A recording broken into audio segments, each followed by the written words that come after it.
Hello everyone, ഇന്ന് നമ്മൾ ജിറ്റിൻ്റെ ഒരു വീഡിയോ ആണ് കാണാൻ പോകുന്നത്. ജിറ്റിൻ്റെ യൂസേജും നമ്മൾ ജിറ്റിൽ എങ്ങനെയാണ് വർക്ക് ചെയ്യുന്നത്, ജിറ്റ് ഹബിൻ്റെ ഇൻ്റഗ്രേഷനും ഒക്കെയാണ് നമ്മൾ ഇന്നത്തെ വീഡിയോയിൽ കാണാൻ പോകുന്നത്.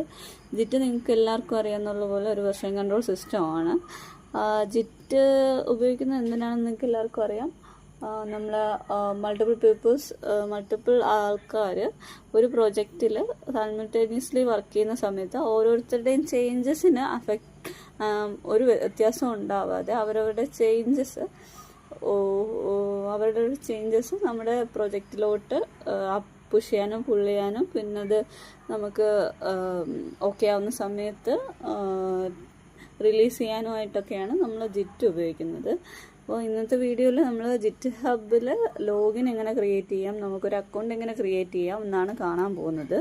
ഫസ്റ്റ് ഓഫ് ഓൾ നമുക്കൊരു ബ്രൗസർ എടുക്കാം. എന്നിട്ട് URL ജിറ്റ് ഹബ് എന്ന് സെർച്ച് ചെയ്യാം. സെർച്ച് ചെയ്യുന്ന സമയത്ത് ജിറ്റ് ഹബിൻ്റെ ഒരു URL വരുന്നതായിരിക്കും. ആ URL നമ്മൾ ക്ലിക്ക് ചെയ്യുമ്പോഴത്തേക്കും ജിറ്റ് ഹബിൻ്റെ ലോഗിൻ ഹോം പേജിലോട്ടായിരിക്കും റീഡയറക്റ്റ് ആവുന്നത്. ഇവിടെ നിന്ന് നമുക്ക് സൈനപ്പ് ചെയ്യാം. സൈനപ്പ് ചെയ്യുന്ന സമയത്ത് നമ്മുടെ യൂസർ ഐ ഡി ഇമെയിൽ, നമ്മുടെ personal email or official email എങ്ങനെയാണെന്ന് വെച്ചാൽ നമുക്ക് ഒരു ഇമെയിൽ ആവശ്യമാണ്. ആ ഇമെയിൽ നമ്മൾ കൊടുത്തുകൊണ്ട് കണ്ടിന്യൂ കൊടുക്കുന്ന സമയത്ത് നമ്മൾ ഒരു പാസ്വേഡ് എൻ്റർ ചെയ്യാനായിട്ട് ചോദിക്കും. നമ്മൾ പാസ്വേഡ് എൻ്റർ ചെയ്യുന്ന സമയത്ത് ഒരു യൂസർ നെയിം എൻ്റർ ചെയ്യാനായിട്ട് ചോദിക്കും. അത് കഴിഞ്ഞ് നമുക്ക് എന്തെങ്കിലും ഇതിൻ്റെ ഒക്കേഷണൽ പ്രോഡക്റ്റിൻ്റെ അപ്ഡേറ്റ്സ് വല്ലതും നമുക്ക് മെയിൽ കിട്ടണമെങ്കിൽ ഈ ചെക്ക് ബോക്സിൽ ക്ലിക്ക് ചെയ്യാനായിട്ട് പറയും. വേണ്ടാന്നുണ്ടെങ്കിൽ നമുക്ക് കണ്ടിന്യൂ കൊടുക്കാം. ശേഷം നമ്മുടെ മെയിലിലോട്ടൊരു OTP അവർ അയക്കുന്നുണ്ടായിരിക്കും. ആ OTP നമ്മൾ എൻ്റർ ചെയ്ത് കൊടുത്ത് നമ്മുടെ അക്കൗണ്ട് വെരിഫൈ ചെയ്യാവുന്നതാണ്. വെരിഫൈ ചെയ്യുന്ന സമയത്ത് ഇങ്ങനൊരു പ്ലാറ്റ്ഫോം ആയിരിക്കും കാണുന്നത്. അതിൽ നമ്മൾ യൂസർ നെയിം ജിറ്റ് ഹബിൻ്റെ ലോഗിൻ പേജിൽ നമ്മൾ യൂസർ നെയിം പാസ്വേഡ് എൻ്റർ ചെയ്ത് കൊടുക്കുമ്പോഴത്തേക്കും നമ്മൾ ജിറ്റ് ഹബിൻ്റെ ലോഗിൻ ചെയ്തു കഴിഞ്ഞു. അതിനുശേഷം അവരുടെ ഹോം പേജിലേക്ക് എത്തുന്നതിന് മുന്നേ അവർ കുറച്ച് കാര്യങ്ങൾ ചോദിക്കും.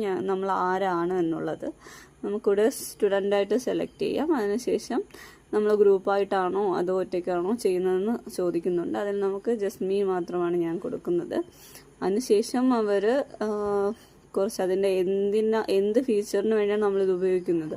അപ്പോൾ എന്തെങ്കിലും സ്പെസിഫിക് ഏരിയ നമ്മൾ പറഞ്ഞു കൊടുക്കുകയാണെങ്കിൽ അതിൻ്റെ ഒരു ഭാഗമായിട്ടുള്ള കാര്യങ്ങളായിരിക്കും അവർ ഇമ്പോർട്ട് ചെയ്ത് നമുക്ക് ഹോം പേജിൽ ഉണ്ടാവുന്നത്.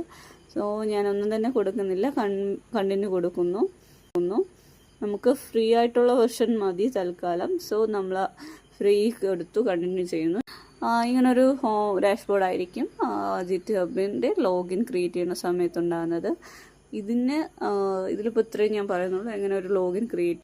നെക്സ്റ്റ് വീഡിയോയിൽ ജിറ്റ് ഹബിൽ എങ്ങനെയാണ് പുഷ് ചെയ്യുന്നതും പുൾ ചെയ്യുന്നതെന്നും ജിറ്റ് ഹബിൽ വർക്ക് ചെയ്യുന്നത് എങ്ങനെയാണെന്നും കാണിക്കുന്നുണ്ട്. സോ വീഡിയോ ഇഷ്ടമായിട്ടുണ്ടെങ്കിൽ ലൈക്ക് ചെയ്യുക, ഷെയർ ചെയ്യുക, സബ്സ്ക്രൈബ് ചെയ്യുക. Thank you.